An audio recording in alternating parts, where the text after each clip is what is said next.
નમસ્કાર, આપ જોઈ રહ્યા છો નેશન પ્લસ ન્યૂઝ. હું છું આપની સાથે હિરલ પંડ્યા. ગુજરાતના ઇતિહાસમાં ક્યારેય ન ભૂલી શકાય તેવી અને કાળજુ કંપાવી દે તેવી ગોઝારી અમદાવાદ વિમાન દુર્ઘટનાને 1 વર્ષ પૂર્ણ થવાયું છે. આ કરુણ દુર્ઘટનામાં ગુજરાતના પૂર્વ મુખ્યમંત્રી વિજય રૂપાણી સહિત 200થી વધુ લોકોએ જીવ ગુમાવ્યો હતો.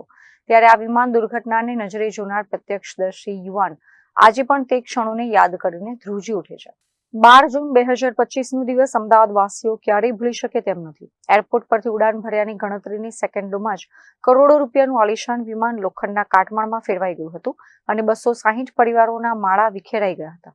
આ ગોઝારી ઘટના જ્યારે ઘટી ત્યારે અરવલ્લી જિલ્લાના મેઘરજ તાલુકાના છેવાડાના ખાનપુર ગામના વતની અને હાલ મેઘાણી નગરમાં રહેતા આર્યન અસારી પોતાના ઘરના ધાબા પર ઉભા હતા. તે સમયે વિમાન અત્યંત નીચું અને અસામાન્ય રીતે પસાર થતું જોઈને આર્યને કશુંક અજુગતું થવાની આશંકાએ પોતાના મોબાઈલ કેમેરામાં વિમાનના અંતિમ વિઝ્યુઅલ્સ કંડાર્યા હતા.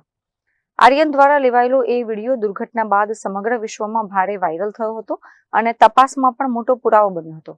આજે ઘટનાને 1 વર્ષ પૂરું થતા આર્યન અસારી એ કાળમુખા ક્ષણોને યાદ કરીને ભાવુક થઈ જાય છે અને ભગવાનને પ્રાર્થના કરી રહ્યા છે કે આવી હોનારત ફરી ક્યારેય કોઈ દેશ કે શહેરમાં ન સર્જાય.